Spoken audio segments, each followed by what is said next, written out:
My girlfriend sent a message from her all-girls vacation in Miami. Hey, we really need to talk when I get home. I've been thinking a lot. I think we should start seeing other people. I stared at the screen for a second and answered with 4 words. Clarity is appreciated. Then I changed my relationship status to single, posted a photo of myself handing the apartment keys back to the landlord, and let the internet do the rest. Within minutes, her best friend was blowing up my phone asking why all of Maya's possessions were stacked on the sidewalk under tarps. What's up, everyone? If you're new here, hit that subscribe button. Let's jump in. Last Saturday, I dropped Maya at the airport for her 7-day Miami trip with Qley and Jessica. I carried her suitcase, kissed her goodbye, told her to have fun.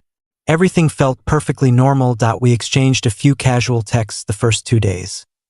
Beach pics, her complaining about $18 cocktails, the usual. Then Tuesday night, my phone lit up with a message that ended 3 years in one sentence. Hey, I've had a lot of time to reflect out here. We need to talk when I'm back. I think we should see other people. See other people. Classic soft launch breakup text. It's not a question. It's a polite way of saying, I'm already halfway out the door, and I'm keeping you on the bench just in case the new guy doesn't work out. 3 years together, and in 10 seconds I went from boyfriend to backup plan. Something inside me didn't shatter. It just locked into place. All the recent distance, the constant phone guarding, the I'm just stressed from work, excuses suddenly made perfect sense. The pain was there, cold and heavy, but on top of it sat a weird, almost peaceful focus. She wanted clarity? Cool. I was about to give her the clearest version possible. I typed back, clarity is appreciated. Sent it. Turned my phone on Do Not Disturb and got busy. Wednesday morning, I called our landlord. Told him our future plans had changed and we would not be renewing the lease that officially ended Saturday. He was surprised but said as long as the place was clean and keys were returned on time, no issue. Perfect. Then I started packing. I was systematic about it. My clothes, my books, my gaming setup, my kitchen stuff. Everything that was mine went into boxes by Wednesday night. Then I moved on to Maya's half of our life. Every dress, every pair of heels from that insane shoe wall, every eyeshadow palette, every framed photo of us, every throw pillow her mom gave us. I emptied her drawers, cleared her side of the closet, took her posters off the walls. I labeled every box in thick black marker. Maya winter clothes, Maya bathroom, Maya sentimental stuff. I worked non-stop for 2 days powered by coffee and pure forward momentum. By Friday evening, the apartment was split in 2. My life ready to roll out, her life perfectly boxed and waiting. Saturday morning the movers came and took my things to the smaller, cheaper 1-bedroom I'd found and signed for midweek. Once my stuff was gone, I started carrying Maya's boxes downstairs. Every single one. I lined them up neatly on the grass strip beside the curb and covered the whole mountain with 2 huge contractor tarps I bought at Home Depot in case it rained. Then I spent 4 hours deep cleaning the apartment until it looked brand new. Patched the nail holes, scrubbed the baseboards, made the oven sparkle. When I was done, it was honestly cleaner than move-in day. At 5 p.m. I met the landlord outside. He walked through, nodded approvingly, and I handed him the keys. My buddy snapped a photo of me shaking his hand. First real smile I'd had all week. I drove to my new place. Cracked open a beer, opened Facebook, changed my status to single, and posted the photo with the caption. Sometimes you have to close one chapter to start the next. Returned the keys today and officially moving forward. Clarity really is a beautiful thing. I didn't tag her. Didn't need to. Within 30 minutes, the meltdown began. First text was Qley. Alex, what is happening? Someone who lives in your building just posted a picture, and Maya's entire life is on the curb. Then Jessica, then half the Miami Girl Squad group chat I wasn't even in started forwarding screenshots. My phone was vibrating off the table. Qley again. People are taking photos of her stuff. Are you actually insane? Jessica. Maya is sobbing. We had to tell her. Fix this right now. I answered Qley because she was at least typing in complete sentences. Me. Hey Qley. Tuesday night Maya texted me saying she thinks we should see other people. I accepted her decision. The lease ended today, so I vacated the apartment and left her belongings outside for her to collect. Qley. Instant reply. She didn't mean break up this second.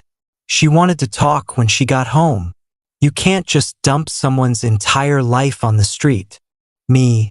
Her message was clear. I took her at her word. Lease is over. Nothing left to discuss. That's when my phone started ringing off the hook. Maya. I let it go to voicemail. She left a 3-minute hysterical rant, crying, screaming that I misunderstood, that I was cruel, that I ruined everything. I blocked her number. 10 seconds later Qley's phone started calling. I picked up and put it on speaker. Maya's voice, raw and shrieking, my furniture, my clothes, it's all on the sidewalk, Alex. Me, perfectly calm. Hey Maya. Yeah, lease ended today. You ended the relationship, so I moved out. I didn't end anything. I said we should talk. You said you think we should see other people. I'm simply making that easier for you. There was a choked sob. Then Qley jumped in. This is about Chad, isn't it? You're doing this to punish her because of Chad. Dead silence on my end. I didn't even know the guy's name 5 seconds ago, but suddenly everything made even more sense. Maya in the background hissing, Qley, shut up. Too late. The puzzle was complete. The girls' trip was a week-long audition with some dude named Chad. The text was her get-out-of-jail-free card. If Miami went well, she'd come home single. If it flopped, she'd gaslight me into thinking it was all a big misunderstanding. Me. I don't know who Chad is, but sounds like you do. Maybe Chad has a spare bedroom and a truck. I hung up and blocked Qley too. Later that night, the landlord emailed me. Hey Alex, just a heads up. Maya called here hysterical. I explained you vacated legally at the end of the lease and she no longer has tenancy rights. Thought you should know. Hope you're okay. Update to the week after Maya flew home was a masterclass in watching someone discover actions have consequences. Word is Chad ghosted the second he realized she came with 0 apartment and 20 moving boxes of drama. Vacation Chad was apparently not moving day Chad. She came home to no boyfriend, no home, and all her belongings being live-streamed by neighbors. Her friends eventually helped her cram everything into an overpriced storage unit, a favor I'm sure they loved doing. Then the second wave hit, her family, her mom called. I foolishly answered. Alex, sweetheart, I'm so disappointed. Maya is absolutely devastated. This has to be some kind of misunderstanding. I gave her the short version. Maya ended things by text. Lease was up. I moved out. Her mom's tone flipped instantly. That's no excuse to throw her out like trash. You were supposed to renew the lease together. You did this on purpose to hurt her. She ended the relationship. My name was on the lease. I'm not paying for an apartment for someone who's dating other people. Then came the money demand. She had to pay movers and storage. Some of her designer bags were outside. You owe her for damages. I told her I wasn't responsible for Maya's decisions and hung up. Next was the social media victim tour.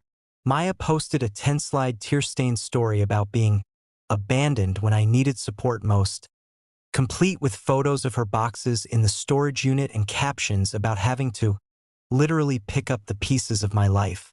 She never named me, but the implication was clear. Some mutual friends DM'd me asking what happened. I just sent them a screenshot of her original text.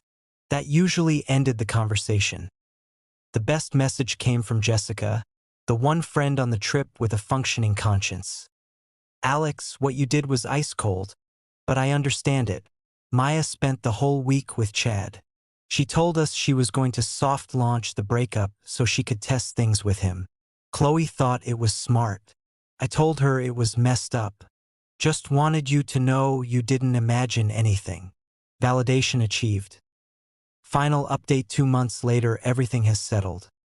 The online hate campaign died the moment people saw the actual text message. Facts beat feelings every time. From what I hear, Maya is currently sleeping on Qley's couch, a friendship that's reportedly hanging by a thread, still no job offer from Chad, and her storage bill is climbing. About a month ago, she sent me a 2,000-word email demanding I pay her half the security deposit she's entitled to plus emotional damages. I forwarded it to a lawyer who sent a polite cease and desist. Radio silence ever since. Me? Life is peaceful. My new apartment is half the size but 100% mine. Quiet, clean, no drama. Last week I got an envelope from the old landlord. Full security deposit check plus a handwritten note. Alex, place was left spotless. Best of luck with everything. Getting that check felt like the universe giving me a fist bump. Maya asked to see other people. I simply removed every possible obstacle so she could do exactly that. No apartment, no safety net, no backup plan. She wanted clarity. I just gave her the premium, high-definition, director's cut version. Some people think revenge is loud and messy. Sometimes the most savage revenge is simply believing someone when they tell you who they are and acting accordingly.